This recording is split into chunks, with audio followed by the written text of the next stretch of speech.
action I had to take, and it will be taken. Madam Speaker, we are, Madam Speaker. Order, please. Moi, j'ai fait ce que j'avais à faire. We are nearing the end of the second year. But Madam Speaker, we have the inspiration and the trust with this budget. I suspend the sitting for half an hour.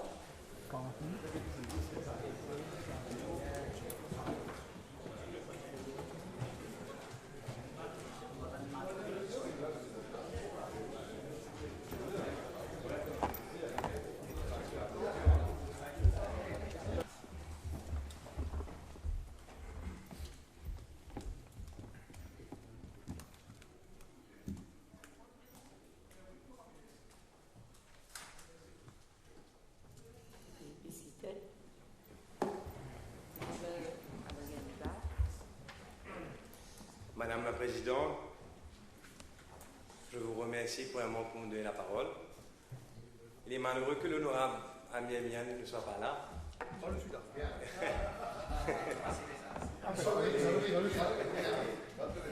Mais pour répondre un peu aux questions qu'il a posées tout à l'heure, premièrement, je dois dire en tout cas que c'est facile de critiquer. La critique est facile. C'est beaucoup moins facile de proposer de vraies propositions concrètes qui aident pour l'avancement du pays. Et je croyais que, personnellement, il aurait fait beaucoup plus de propositions. Je dois dire, je suis resté sur ma faim. Et puis, secondement, vu qu'il m'a posé la question directement concernant les bus terminals.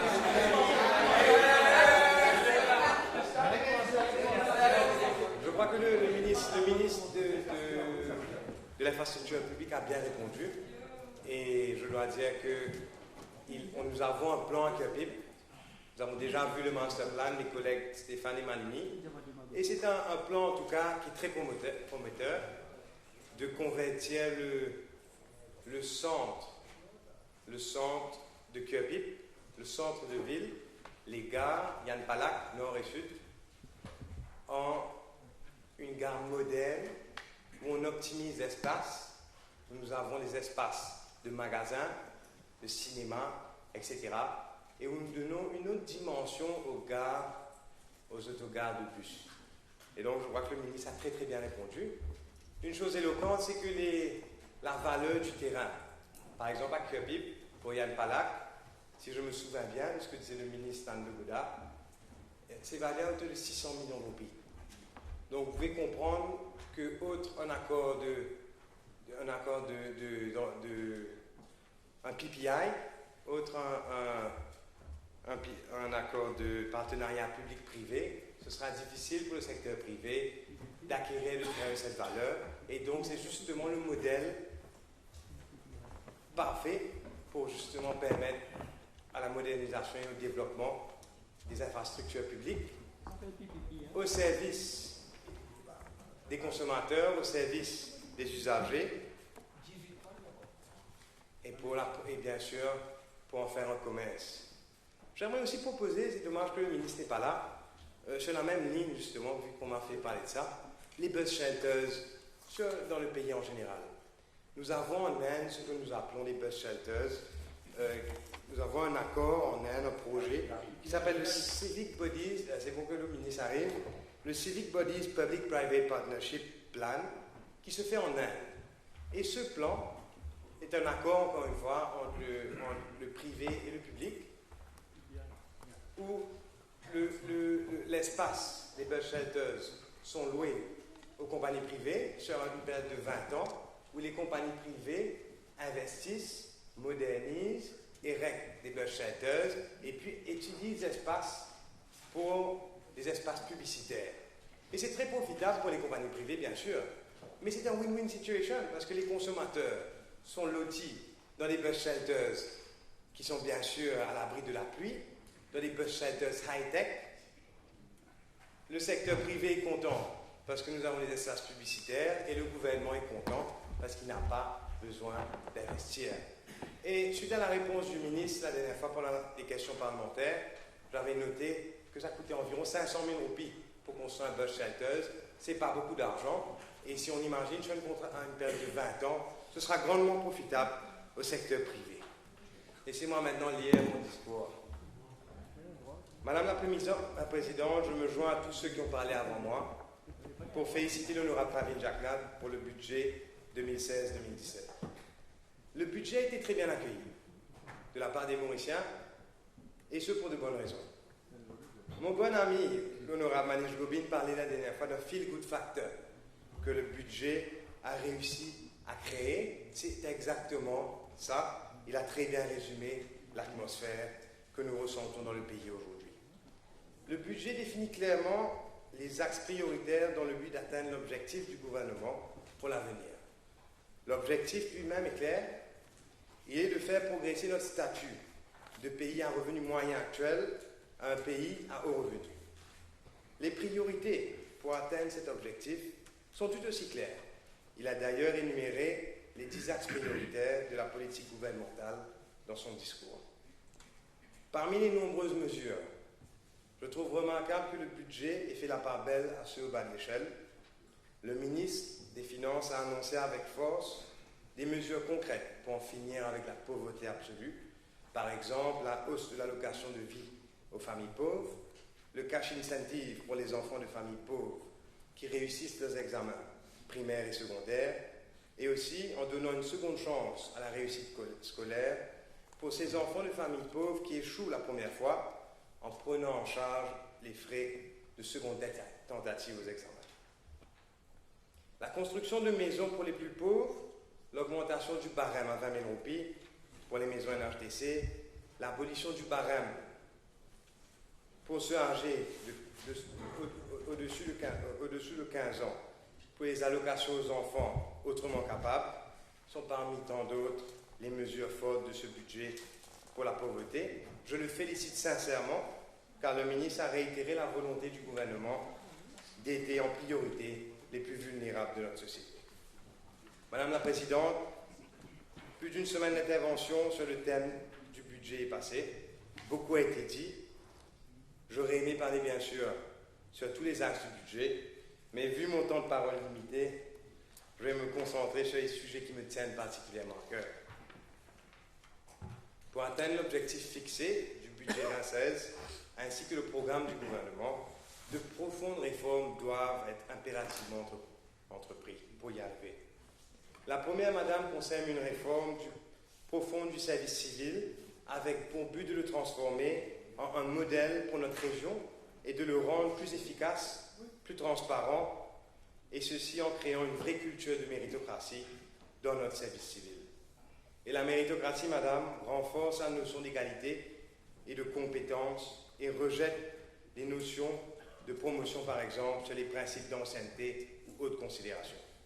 Il est un fait qu'un renforcement de la méritocratie au sein du service civil est bénéfique pour la croissance économique, aide à réduire la corruption, les passe-droits, faveur aux proches et aide à renforcer nettement la confiance des investisseurs dans notre économie et bien entendu améliore la qualité du service rendu au public et son efficacité. En utilisant les thèmes du service civil, je vise évidemment aussi les corps paraétatiques et autres entités affiliées du gouvernement. Que voulons-nous dire par l'application du principe de méritocratie au sein de ces entités? Premièrement, il s'agit d'appliquer ces principes au sein du recrutement. La procédure de recrutement, Madame, doit impérativement être améliorée. L'étape de l'entretien d'embauche n'est pas en elle-même assez efficace dans ce sens.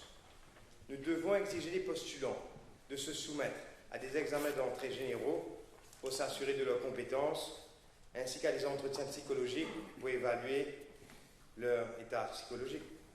Force est de constater que nous avons des cas au sein de notre fonction publique, surtout dans la force policière, qui donnent l'impression d'un manque de motivation et de compétences. Et il est nécessaire aussi de publier les résultats de ceux qui sont recrutés par souci de transparence et que les réponses des postulants aux examens soient mises à disponibilité du judiciaire en cas de litige. Madame la Présidente, la forme est aussi importante que le fond en termes d'application du principe de méritocratie. Ceci pour motiver les employés du service public. Il est alors important de donner l'apparence de l'application de la méritocratie en pratique. Vous seriez étonné d'apprendre que les études auprès des employés du service civil, faites sur 52 pays, montrent que la perception de méritocratie dans le recrutement et la promotion sont plus importantes en termes de facteurs de motivation et d'efficacité au travail que le salaire, la stabilité d'emploi ou la sécurité d'emploi. Et je trouve ça éloquent. Comme le disait si bien le grand juriste autrichien Kelsen, justice must not only be done, it must be seen to be done. Et la perception est alors aussi importante que l'action. Il est important aussi d'avoir une indépendance totale des institutions de recrutement. Nous avons déjà le cadre légal adéquat qui assure l'indépendance des institutions comme la PSC, la LGSC et la DFSC. Il nous faut, à mon avis, créer une Parastatal Service Commission pour prendre en charge le recrutement des personnels dans les corps parapublics et autres compagnies où le gouvernement est l'actionnaire majoritaire. Sur la même ligne, madame, la promotion d'un service civil est aujourd'hui basée sur l'ancienneté principalement. Et cela est à mon avis incompatible avec les principes de méritocratie qui, eux, mettent en avant la compétition, l'effort, le bon travail, le mérite et prônent le choix de sélection ouvert à tous les échelons, en rejetant la pratique de recruter en interne uniquement. Il nous faut revoir le critère d'ancienneté en tant que critère déterminant pour la promotion. Cela peut se faire en introduisant des indicateurs clés de performance, comme on appelle les KPIs en anglais, pour chaque scheme of duty spécifique à l'organisation ou au ministère, et pour permettre l'évaluation de la performance des employés et de juger les résultats de chaque département. Les critères de promotion doivent être basés sur ces indices de performance ainsi que sur les résultats d'examen de passage. Madame la Présidente, il est important de constamment chercher à améliorer l'efficacité de notre service public. L'emphase doit être mise sur la formation professionnelle de façon continue des fonctionnaires. Il nous faut aussi encourager le feedback de citoyens sur le service public et ceux des agences gouvernementales pour nous permettre d'identifier les lacunes et de les améliorer. Cela est tout à fait compatible avec les mesures initiées en 2013 par le député Premier ministre actuel, l'honorable Xavier Duval, alors qu'il présentait son 3e budget, pour faciliter l'accès aux services du gouvernement par les citoyens à travers les e-services.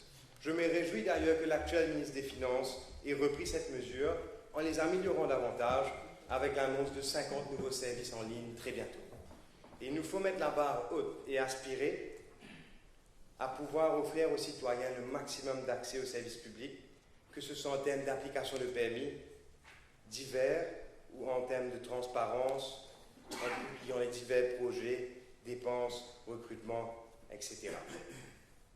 Je tiens quand même à féliciter le gouvernement et le ministre de tutelle des TIC, car nous occupons aujourd'hui la première place en Afrique dans ce domaine, d'après le